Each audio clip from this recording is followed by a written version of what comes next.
Yummy Kumar में आपका फिर से स्वागत है। दोस्तों, आज बहुत ही इम्पोर्टेंट और स्पेशल दिन है हमारे देश के लिए। तो सबसे पहले मेरी तरफ से आप सभी देशवासियों को happy independence day.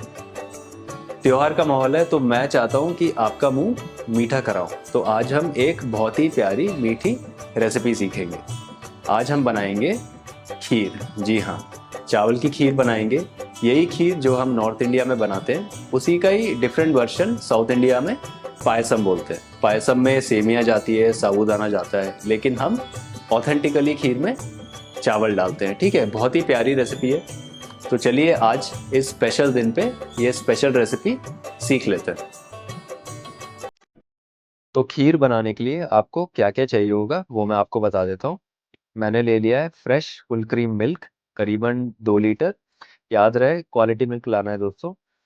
Dry fruits में घी रोस्टेड कैश्यूज, घी रोस्टेड किशमिश, क्रश्ड आमंड्स, ये है चिरौंजी, बहुत इंपॉर्टेंट है खीर के लिए, प्लीज़ ले आइएगा। फ्रेश ड्राई ग्रेटेड कोकोनट, थोड़े मेरे पे पंपकिन सीड्स रखे थे वो ले लिए। क्वालिटी केसर दूध में भिगो दीजिएगा थोड़ा सा। फ्रेश इलायची पाउडर, चीनी और 100 ग्राम बॉइल्ड राइस। ठीक है, सिंपल चीज़ें हैं। कोई भी इधर इंग्रेडिएंट आपको स्किप नहीं करना है, तो सबसे पहले ये सब चीज़ें रेडी कर लीजिए। चलिए तो खीर बनाते हैं दोस्तों। कुछ नहीं है खीर बनाने में, ज़्यादातर टाइम हमारा बॉइलिंग में ही जाने वाला है। ठीक है, तो सबसे पहले कोई भी एक बर्तन ले लीजिए, थोड़ा सा बड़ा लीजिएगा, क्योंकि हमको बॉइलिंग करनी है और जब दूध हम बॉईल करेंगे तो वो बाहर नहीं निकलना चाहिए। ठीक है, तो जो भी बर्तन है थोड़ा सा बड़ा लीजिएगा। सबसे पहले मैं इसमें दूध डाल देता हूँ।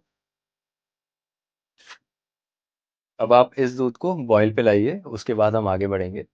तो दूध हमारा बॉईल पे आ गया दोस्तों। अब आप इसमें डाल दीजिए अपने बॉइल्ड राइस।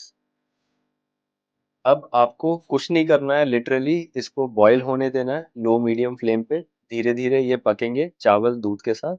और दूध की क्वांटिटी जो है, जो करीबन 2 लीटर ली थी हमने, उसको हमको जला के एटलीस्ट 1.25 टू 1 लीटर कर देनी है। ठीक है, इतना जलना चाहिए दूध। खीर थिक भी हो जाएगी। पेशेंस की बात है अब दोस्तों, करीबन आधा घंटा तो लगना ही है। ठीक है, तो लो मीडियम फ्लेम पे आपको अब ये पकने देना है। और मोस्ट इम्पॉर्टेंट चीज, इसको लिड से बिल्कुल कवर नहीं करना है, वरना दूध बाहर आ जाएगा। ठीक है, बीच बीच में आपको बहुत अच्छा स्टिर देना है ऐसे अच्छे से, जो कि कढ़ाई का लेयर है, बॉटम लेयर, उसको अच्छे से खरोच देना है। ठीक है, स्क्रैच कर देना है। दूध चिपकना नहीं चाहिए कढ़ाई से। करीबन 15 मिनट्स हो गई है दोस्तों। एक और बहुत इंपॉर्टेंट चीज़ बताने वाला हूँ। जो भी आप ये साइड्स में आप देख रहे होंगे, मिल्क एकदम कंडेंस हो गया, राइट, एकदम एजेस पे। तो आपको क्या करना है, उसको बहुत अच्छे से स्क्रैच करके इसी में डाल देना है। ठीक है, ये आपको करीबन 5-6 बार करना होगा बीच बीच में। तो करीबन 40 मिनट्स हो गई है दोस्तों। आप देख सकते हैं हमारी खीर कितनी थिक हो गई है। दूध मैंने बहुत अच्छा जला दिया है, ऑलमोस्ट हाफ हो गया है। ठीक है, बहुत प्यारी कंसिस्टेंसी पे रीच हो गई है। अब हम आगे बढ़ेंगे। तो सबसे पहले आप डाल दीजिए इसमें केसर वाला दूध, इलायची पाउडर करीबन आधा टेबल स्पून, चीनी आप अकॉर्डिंग टू टेस्ट डालिएगा जितना खाते हो, और ये रहे हमारे सब ड्राई फ्रूट्स, ये भी डाल दीजिए। अब दोस्तों इसको आप करीबन बस 3 या 4 मिनट आपको पकाना है। ठीक है, बस 3 to 4 मिनट्स। उसके बाद हमारी खीर रेडी हो जाएगी। ठीक है, जो भी हमने ड्राई फ्रूट्स डाले हैं वो भी थोड़े सॉफ्ट हो जाएंगे। तो करीबन 5 मिनट और पका लिया है हमने हमारी खीर को। बहुत ही प्यारी खुशबू आ रही है दोस्तों, और मैंने टेस्ट भी कर लिया, चीनी एकदम परफेक्ट है। इसको आप एटलीस्ट 15 मिनट्स रेस्ट दीजिए, उसके बाद ही इसकी आप सर्विंग करिएगा। ठीक है, बहुत ही प्यारी हमारी खीर बनी है। आपको मैं पास से दिखाता हूँ। तो चलिए दोस्तों, अब इसकी हम सर्विंग करेंगे।